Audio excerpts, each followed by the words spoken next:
Olá, pessoal! Começando agora mais um episódio do nosso Fonocast. E hoje o tema central será Grana no lugar, cabeça no lugar. Trouxemos convidados ilustríssimos. Doutora Ana Paula Andrade, nossa psicóloga, trabalha conosco na Fonoclin, e Rogério Tenório, educador financeiro, que também está conosco nessa luta de levar educação para os nossos clientes, nossos trabalhadores. Então, você já perdeu sono pensando em conta atrasada? Ou já viu algum colega desanimado no trabalho, preocupado com as finanças? E essa preocupação tinha a ver, sim, com o extrato bancário dele?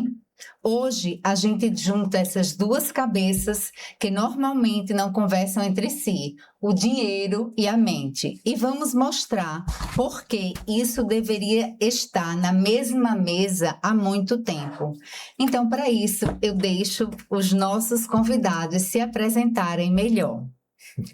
Olá, gente, boa noite. Primeiramente, é um imenso prazer estar aqui falando um pouquinho sobre vocês, um assunto tão legal que gera tanto conteúdo. Como vocês sabem, eu sou Ana Paula, sou psicóloga da Fonoclin, vou falar um pouquinho sobre comportamento e psicologia financeira. Sou Rogério Tenório, especialista em investimentos, trabalho como assessor de investimentos na Nover Invest, e é um prazer estar aqui hoje falando sobre um tema super importante, que é educação financeira, planejamento, investimentos. Tenho certeza que vai ser um papo muito, muito bom. Pessoal, em tempos de NR1, em que é corriqueiro, no dia a dia, abrirmos o celular e já vermos temas em relação aos riscos psicossociais, achamos de extrema relevância falar sobre educação financeira para trabalhadores.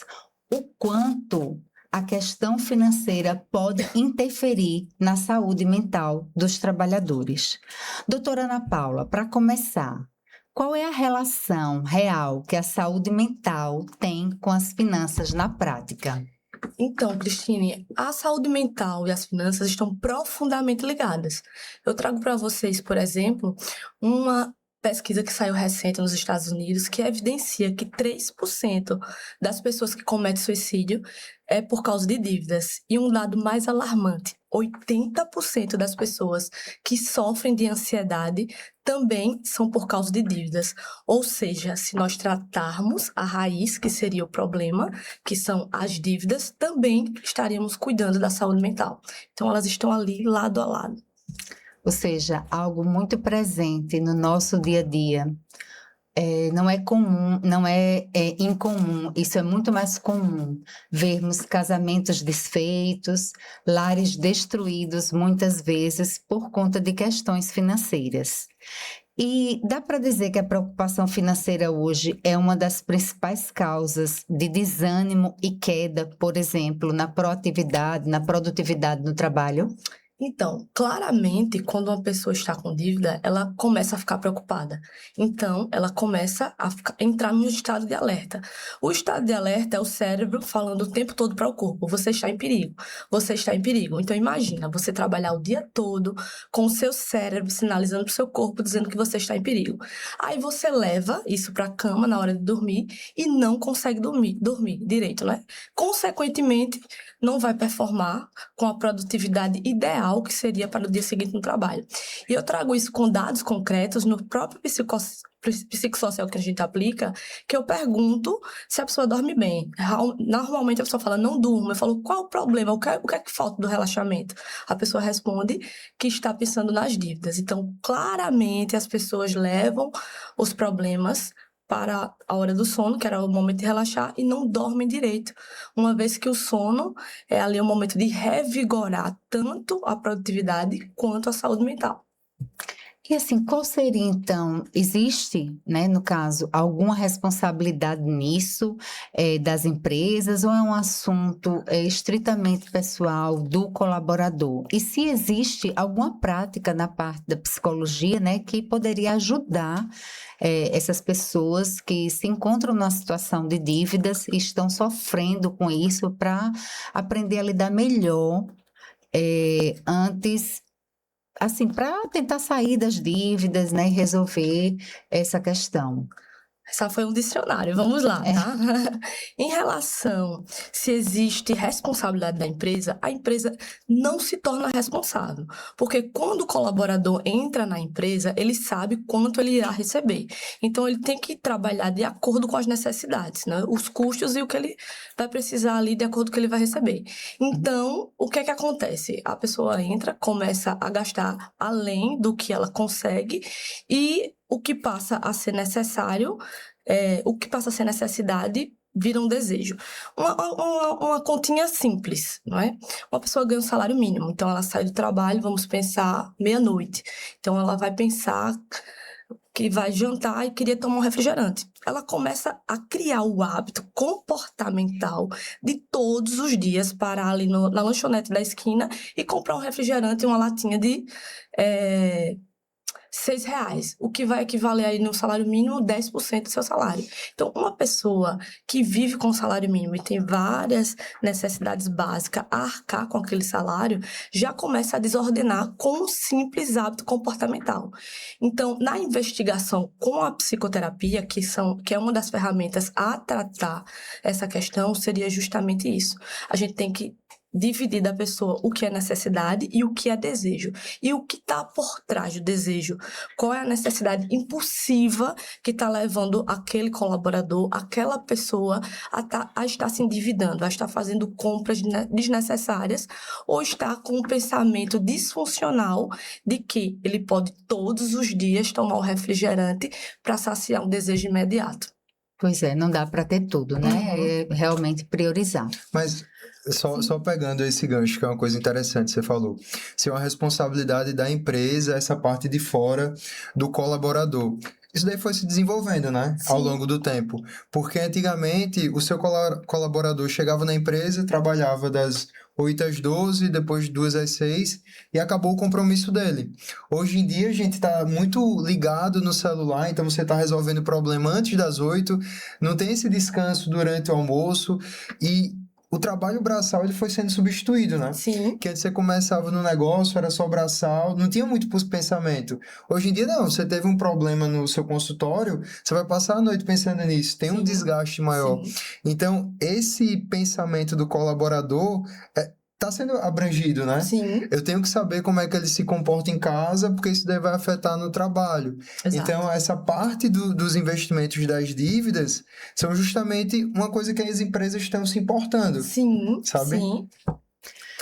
Há pouco tivemos um treinamento na sede da Fonoclin para os nossos trabalhadores, em que Rogério pôde abordar o quão importante é entendermos minimamente sobre educação financeira e que para a gente aprender e se educar, a poupar, a economizar, o mínimo que seja, basta começar, perseverar e persistir nesses hábitos.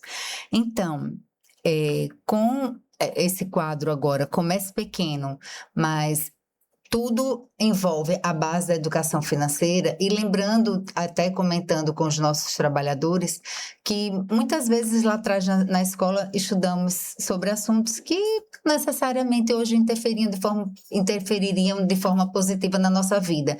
Mas a base da educação financeira, quantos de nós não tivemos, né?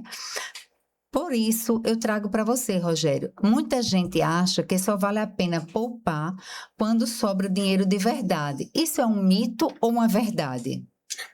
Isso daí é um mito, né, Cristine? E a gente tá falando da população e eu também me enquadrava muito tempo nisso daí. Porque eu também achava que investir era uma coisa difícil, que você tinha que começar com muito.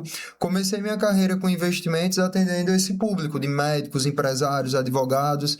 Eu achei que atendendo esse público eu ia perceber o quanto você precisa de dinheiro para começar a investir. E na verdade foi o contrário. Eu comecei a ver que mesmo a pessoa tendo uma renda alta, mas tinha um hábito de poupar baixo. Porque a gente vive numa sociedade muito consumista, né? Você tem o dia dos pais, dia das mães, dia das crianças, dia de tudo.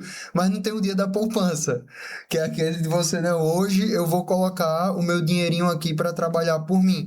Então, esse trabalho que a gente está fazendo de conscientização de educação financeira é para trazer esse dia da poupança uma vez por mês. você tem que também colocar o seu dinheiro para trabalhar através dos juros. E isso daí a gente nunca aprendeu na escola, não aprendeu na faculdade e muitas vezes a gente não aprende em casa. Então, assim, não tem uma idade para você começar a investir. Quanto mais cedo, melhor, que é a questão dos juros compostos, mas aí levando esse conhecimento para as pessoas. Esse está sendo nosso objetivo, porque as empresas também aprenderam que isso daí mexe no emocional. A Paula trouxe aqui esses dados que eu nem sabia. Imagine quantas pessoas a gente pode tirar do suicídio ou da dependência com um pouquinho de transformação, assim, desmistificando essas coisas. Aí fica aquela questão, as pessoas estão adoecendo ou as pessoas estão endividadas? Não é É isso? verdade. Então, Rogério, já que você está trazendo de uma forma bem tranquila, algo palpável, né, que qualquer um de nós pode começar a fazer desde já. Se um trabalhador, por exemplo, quiser começar hoje com 10, 20, o que faz sentido fazer primeiro? E traga para a gente também qual é o erro assim mais comum de quem está tentando sair do vermelho, sanar as dívidas. É o valor que guarda ou é a constância? Entendi.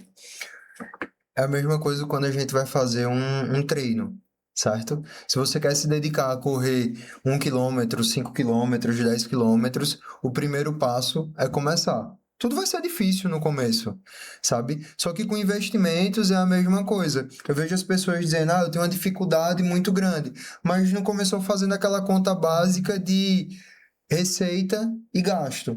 Todo mundo quer ser empresário. Não foi fácil você começar a Fonoclean, mas você sabe que se uma empresa ela só dá prejuízo, ela vai acabar quebrando. Então, você é a principal empresa da sua vida. A Cristine, a LTDA, é a principal empresa. Se você não souber como estão as tuas receitas e as tuas despesas, aquilo ali vai virando uma bola de neve de uma forma negativa. Então, essa parte psicológica é a primeira. Você entender os seus objetivos, fazer essa planilha, mas uma planilha rápida. Sobra isso aqui para mim. Como é que eu vou atender meus objetivos? Como é que eu vou querer fazer uma troca de carro? Antes da gente começar aqui, eu fiz a simulação de como se comporta o dinheiro no longo prazo. E se você economizar R$ 200 por mês, sendo aplicado uma taxa de 1%, em 30 anos, isso daí vai virar R$ 700 mil. Rogério, é muito tempo, são 30 anos. São, mas eu completei 35 ontem. Passa muito rápido. Então, aquele pouquinho ao longo do tempo, essa constância vai mudando o jogo. Só que a gente tem que ser influenciado, Paula, positivamente nesse sentido. Se você abrir depois de um jogo de futebol, ou no intervalo de um jogo de futebol, tem uma propaganda de quê? O que é que você mais vê todos os dias? De alguma bet. De alguma bet. Sim. Você vai parar ali para ver um jogo, no meio do jogo, na propaganda, tem alguma bet. Quem é que ganha dinheiro com aquilo? Os donos da Bet, ou quem está fazendo a propaganda, né? Quem está De propagando. certeza. Só não é quem está Só apostando. não é quem está Verdade, apostando. verdade. Quem está apostando está se endividando. Quem está apostando está se endividando. E hoje, pronto, pegando esse dado de psicologia, hoje o governo brasileiro gasta mais de 30 bilhões em tratamento de pessoas viciadas em bet, em apostas. Uhum. Olha só, que dado. Vê quanto a gente tá gastando nisso, que podia ser para previdência privada, você podia investir em educação. A gente tá lidando com isso. Pois é, isso é muito louco. Por que que o governo libera, então? Pois é, eu também queria entender, porque antigamente a gente tinha propaganda de cigarro, Sim, de bebida alcoólica. Foi proibido, porque se chegou à constatação de que isso daí afetava a vida das pessoas. sim, Você vê uma influenciava. pessoa bonita, influencia. Com certeza. Você tá vendo aqui uma pessoa apostando feliz da vida, você vai se sentir bem. Vou querer apostar, vou querer chegar nisso. Por que é que não é proibido? Tá entendendo? É o tipo de coisa que influencia negativamente a nossa população. Diante disso, durante o treinamento que o Rogério nos deu lá na clínica, ele trouxe um caso real, né? Sem citar nomes assim da pessoa, mas eu queria que ele relatasse aqui para nós, para vocês verem que é possível começar começa com pouco, começa devagar, mas o primeiro passo precisa ser dado.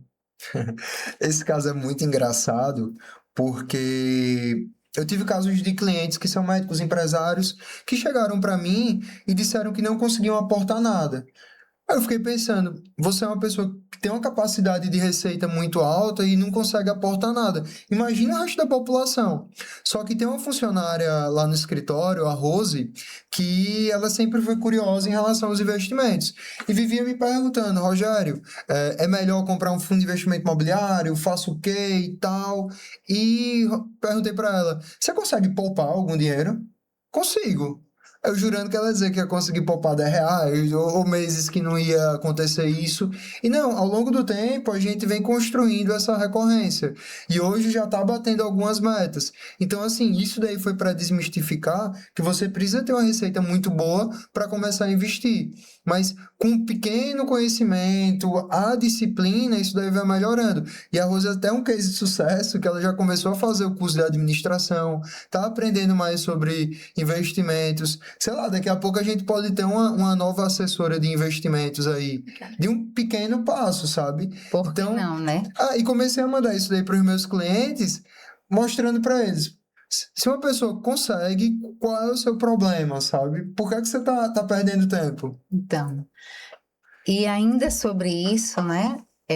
Que em relação ao estilo de vida, dívida não define o seu futuro, define só o próximo passo. Então, se uma pessoa está nos assistindo hoje, e depois desse quadro aqui do Fonocast, o que é que você poderia deixar para essa pessoa, assim, de tomar uma atitude assim, após assistir esse Fonocast? Então, eu sempre sou a favor de que medidas drásticas também levam mais para o lado psicológico negativo do que você tomar uma atitude. No geral, sabe? Porque o primeiro passo seria você analisar quais são as suas dívidas. Vamos aqui ver qual é a dívida, tenho condições de pagar agora. Se deparar na real, né? Colocar no papel, porque muitas vezes a gente escuta muitas pessoas falando, não quero nem ver o que é que eu tô devendo. E aí só vai embolando, né? Aquela bola de neve, literalmente, e a pessoa não consegue se deparar. Se você não encara, não se olha ali diante das suas dívidas, como você até começar a fazer minimamente um plano para sair das mesmas? Começa encarando, né? A gente sempre tem essa dificuldade de encarar um pouquinho da realidade. E assim, quantas vezes você não postergou as coisas? Tá difícil, vamos ver aqui por onde eu começo a desalinhando esse nó todo. Mas eu fiz até uma comparação mais cedo de que uma dívida de R$ 200 pode virar mais de R$ 3.000 ao longo de 2 anos. Então, você vai postergando isso daí, vai só piorando. A sua reserva, o seu colchão financeiro de R$ 200 podia lhe livrar de uma dívida de 3.000, que acaba se tornando impagável. Por isso que a gente vê algumas pessoas, tô com uma dívida de R$ 40 mil no cartão de crédito, mas começou com 1.000.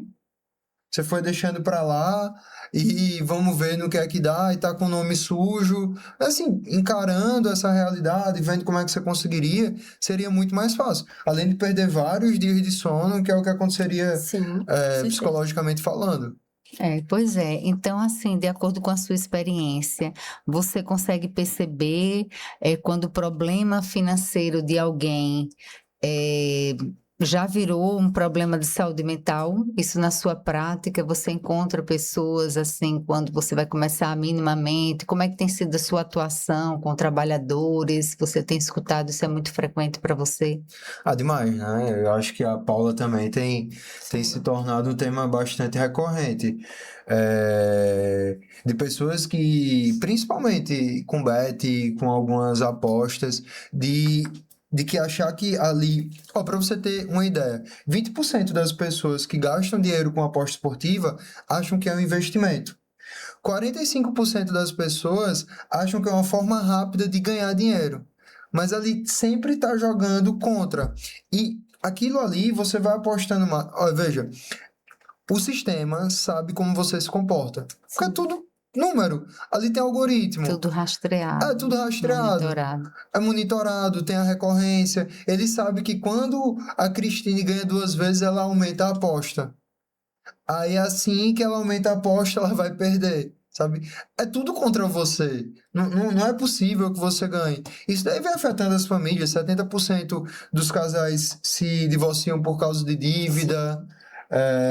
Sua demanda em relação aos atendimentos tem mudado ao longo do tempo. Sim, com certeza. Alguns problemas que antes não existiam Hoje passam a existir, né? passam a existir. É isso. Então, assim, Paula, como que as empresas, né, que isso já vem sendo uma atitude do Rogério, um trabalho dele que ele vem desenvolvendo nas empresas, então o que uma empresa pode fazer de concreto para apoiar isso, sem necessariamente invadir na vida financeira do trabalhador, né? Eu até pergunto isso porque acaba podendo ser um dos riscos psicossociais, Sim, né, as sim. consequências do endividamento, apesar de não estar, não fazer parte de um risco atrelado ao trabalho, à empresa. Como é que seria assim? Como é que a empresa poderia atuar, já que o seu trabalhador, que às vezes foi um trabalhador ali sempre tão íntegro, tão prestativo, tão Sim. colaborador mesmo, né? Tinha ótimos resultados e de repente ele começa a apresentar um comportamento diferente, estranho, chega estressado, está distante. Como é que a empresa poderia ajudar esse trabalhador? Foi muito boa essa pergunta, porque algumas vezes as pessoas se deparam se devendo e pensam assim, como isso vai acontecer comigo? Logo eu que era tão organizado, logo eu que era tão organizada, né? Então, essa pergunta logo, eu também penso na NR1. Com o questionário, por exemplo, levando para a prática mesmo, com o questionário aplicado da NR1, nós vamos perceber o nível que está ali aquela situação. O questionário vai dar umas revelações sobre isso para a gente. Tendo esse conteúdo, o que é que normalmente nós faríamos? Sem dúvida, levar um especialista como o Rogério para poder aplicar informações simples que iam ser necessárias para o desenvolvimento de uma possibilidade ali de resolver aqueles pequenos problemas. Porque, como o Rogério colocou, às vezes é uma pequena dívida que começou, que ela tem resolução, existindo ajuste, existindo consciência e tomadas de decisões, mas a pessoa está perdida. Então, normalmente, o que acontece no consultório? As pessoas dizem, mas eu já estou devendo, vou dever mais, vou comprar mais.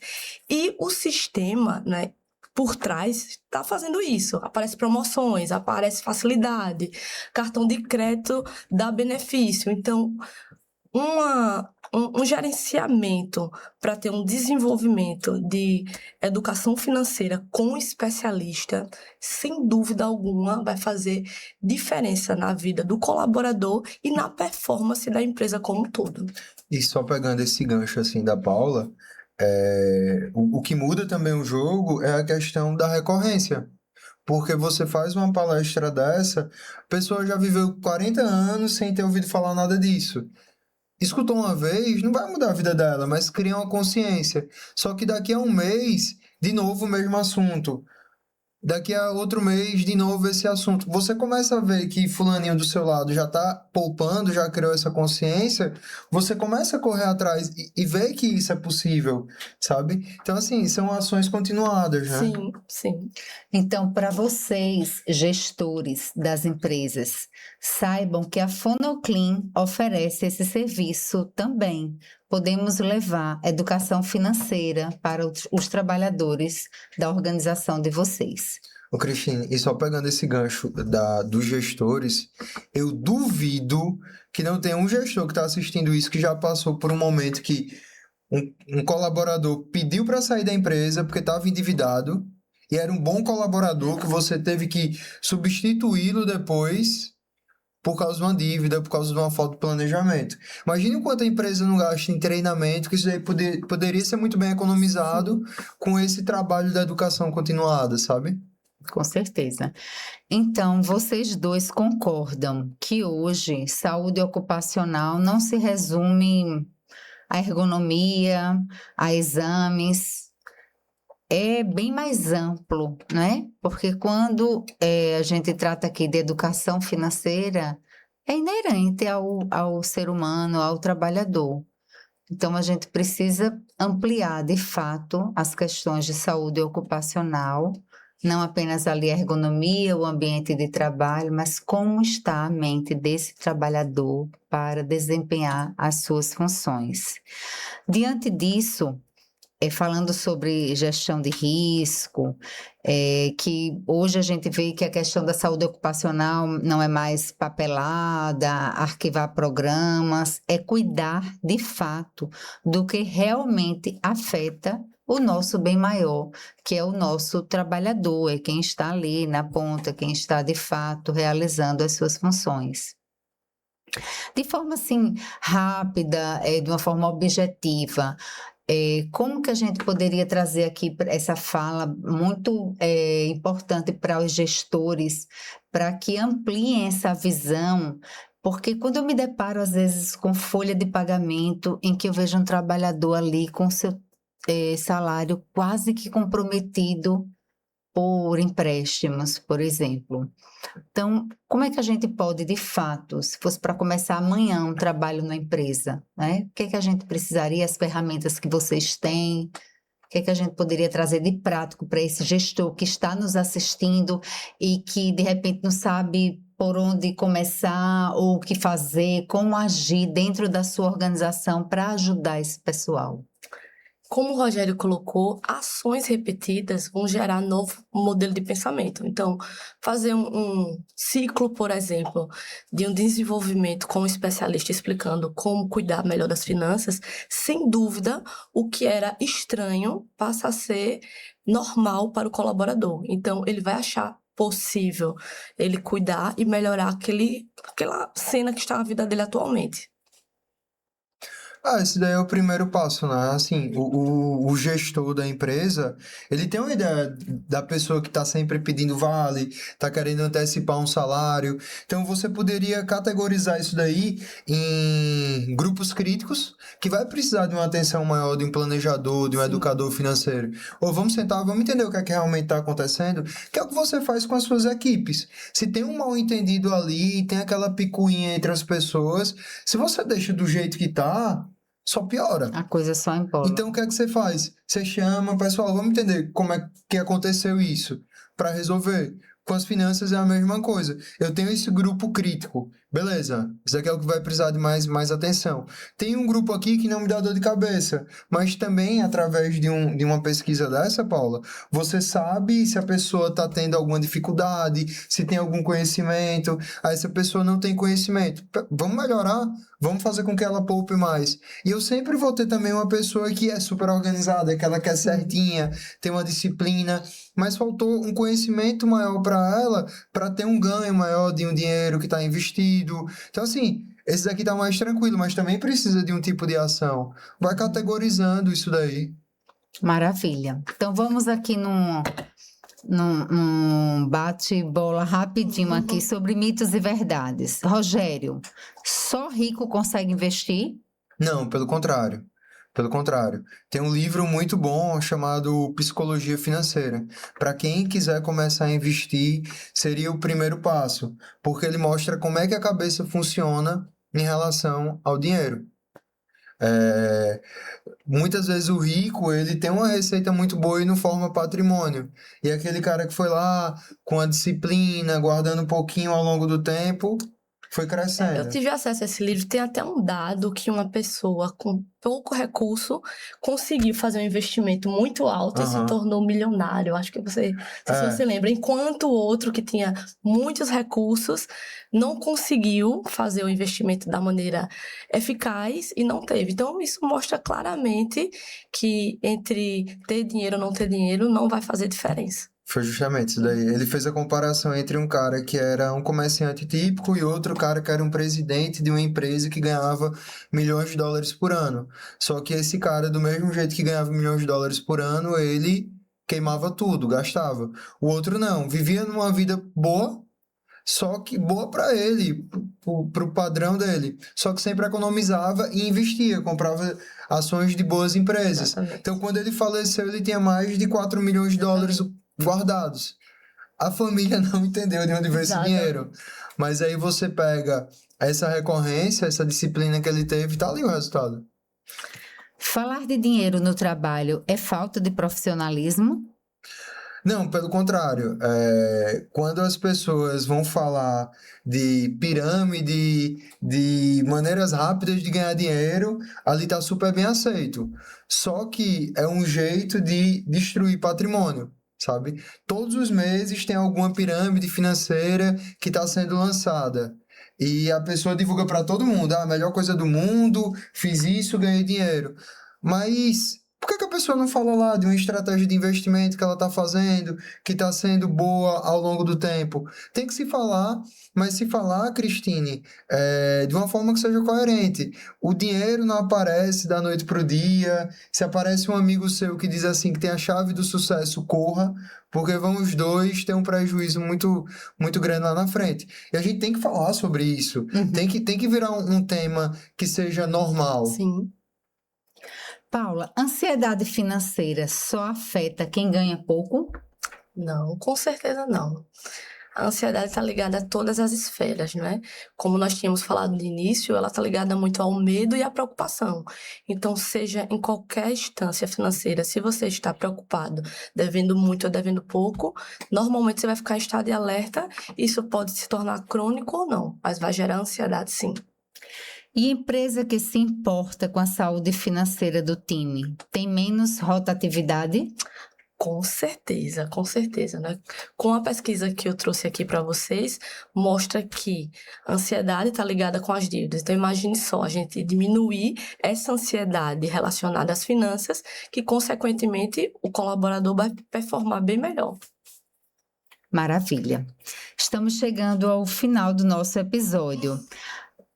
E sempre a gente procura deixar aqui dicas, ideias, fazer com que vocês, gestores, trabalhadores, de fato, sejam impactados com a fala dos profissionais que trazemos aqui. Esse é o nosso objetivo.